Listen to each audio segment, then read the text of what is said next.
Okay, we are at the end of 2021, which seems impossible. It just ran into 2020, and we're getting ready to start 2022. And I thought this would be a great time to show how I set up my bullet journal and what last year's looked like. So I do use the Rhodia journal, and it is a dot grid journal, and it's a very nice paper.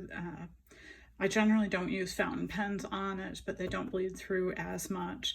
And I've used this kind of journal. This will be my 5th year, and you can see the difference between a new one and an older one. So definitely the new one has a long ways to go.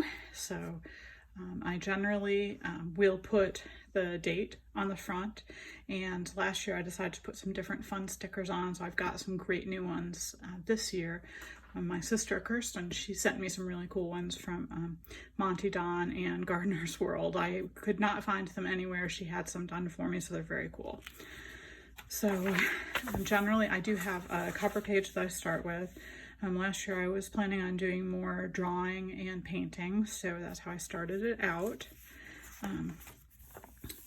Normally I do a garden and nature observations, and you can see earlier in the year I have a lot to write and I'm very excited about it. The later in the year as things are dying off, I'm not as happy with how things go. So what happened for nature observations in December? Essentially nothing.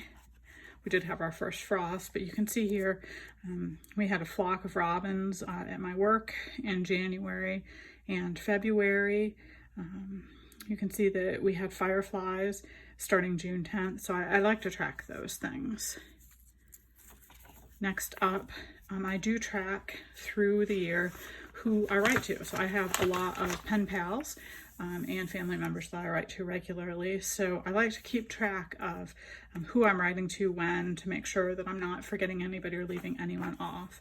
And you might notice that generally May is National Postcard Week. It's the first week in May, and so I send somewhere between 20 and 30 postcards, so I don't write as many actual letters during then. In December, you'll see I have Christmas cards. I did write to a couple people other than Christmas cards, but I sent 70 Christmas cards from home this year, plus the cards from work. Now, what I do here is I track the weather. So you'll see what the actual temperature was, if it was sunny, cloudy, if there was any rain or snow. And then I also track to see if the temperature for the high was 15 degrees above or below average. So whatever the average was, you'll see here we had a number of days in February that were 15 degrees below average, one the end of February that was 15 degrees above average. So I do those for every month of the year, and you can see I stay to the 15 degrees, so you can see a lot of ups and downs, more ups than downs overall through the year. But I like to track that year to year just to see what changes we have. And so then I do a monthly spread for each month. And I have the calendar up there so you can see. In this one, I had purchased 3 new stamps from the U.S. Postal Service. I wanted to include those in there. I have what tasks, what kind of joy or things I'm looking forward to, and then what actually happened. So that's the main page. And then on the side page is the February tracker. So under this, I actually have a list of things that I'm tracking each month. And so when I look across, I can see how I did with those. So some of the things I track: do I have a headache? Did I take ibuprofen? The top line is always how much sun we had. Did we have sun on any given day?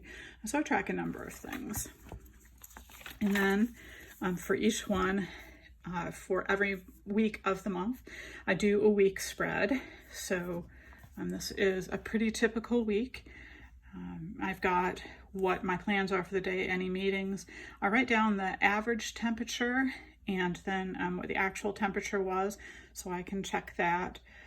I write down any notes of anything that's happened during that day, and then I write a more detailed note for the whole week, anything more that I want to get into. And generally it's that stuff that copies over to the front page of the month for what happened at the end of the month. So I like to do these in kind of different themes depending on where we are for the year. You'll see a lot more flowers and nice things in the summer months. I really liked this washi tape. I can't find where I got it. I think someone gave it to me as a sample, and I've not been able to find it. If it was you who gave it to me as a sample, let me know where you got it, because I absolutely love it. I really like my Halloween spreads. I think those are a lot of fun. I have a lot of Halloween washi tape, so I try to make those look really good. Here is another month spread. The same thing, what tasks I have, what things I'm looking forward to, and what actually happened. And then the tracker. I know for sure that this second line here, that there is nothing, that is the exercise tracker, and I'm going to do better on that. But you'll also see these great stickers. My friend Chris sent those to me. She has a great YouTube channel. I'll make sure that I link to that in my description so you can follow her, because she is amazing. And then at the end of the year, I do a year in review, and I actually printed these out. They're little stickers, but you print images. So I kind of wanted to take images of things that I had done through the year, things that made a difference. Like this day, Bob and I went over and helped Mom work on cleaning out the creek. So I just kind of go through what happened during the whole year. You may remember, if you follow me on my website, catobear.com, that this was the year of cat paintings.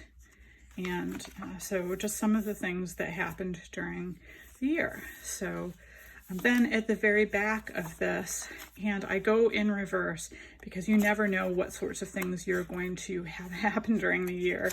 If there are any funerals that we go to, Joyce West died this year, so I have that. Mom and I went on the Lila Arboretum Society garden tour, and that was a lot of fun. Morgan, my coworker, got married, and for any of you who know me personally, Maxie Cat passed away this year at 18 and a half. So I saved the cards that friends and family sent for me, so I can look back on those and remember. This is separate from, I keep my birthday cards and my Christmas cards and my pen pal letters separately, but these are more event cards or things that happened during the year. So I used almost all of the bullet journal this year, just a couple pages not filled out. But again, these rodeo journals are great. They do have a little pocket here in the back that you can put stickers for tracking. So definitely recommend using the rodeo. I've used it for many years, and I would love to see your bullet journal. So definitely leave a comment and let me know where I can check that out. And I hope if you enjoy this kind of content, you do like and subscribe to the channel. I know everybody says that, but that way I can kind of tailor the things better to you. So thanks for watching.